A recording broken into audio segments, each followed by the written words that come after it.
Hello friends, welcome to Abacus tutorial, and this is our first class of Abacus. So let's start with the introduction. So this outer frame of the Abacus, this is outer frame, and this inner line is known as answering bar. So, and when you have Abacus, you will see that there are some small white color dots are present on the Abacus. Okay, there are some beads on the upper side. These beads are known as heaven beads, and there are also some beads on the lower side. These beads are known as lower beads.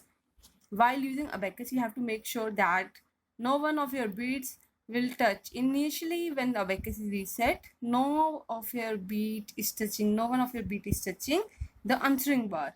Like right now, you can see that this Abacus is reset.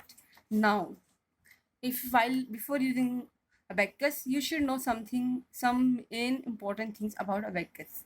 Like the Abacus should be in the default mode. And another important thing is that while using Abacus, you have to use these finger rules. You have to use this finger to lower the upper beats or heaven beats, and you have to use your thumb to move the lower beats. So now how we can start working or counting using Abacus. Now you can see that from this point, from second point, this row is for ones. The next row is for tens. Next 100 and 1000, 10,000 and so on. So if I want to count 1, I will move this beat to upward, the answering bar. Then I want to count 2, then this I move one more beat, and now this is 1 2.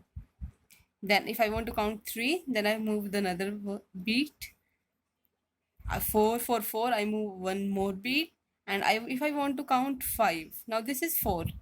Now I want to count 5. Then I move these 4 beats to back to the lower side and move this beat. If I want to count 6, then this is 5 and I will add one more beat. This is 6. For 7, I will move one beat forward and now this is 7. For 8, I will move one more beat, and for 9, I will move one more. Now this is 9. And if I want to count 10, I will move them back and move this one beat forward. This is 10. So now in my next video, I will tell you how to do addition and subtraction using Abacus. Thanks for watching.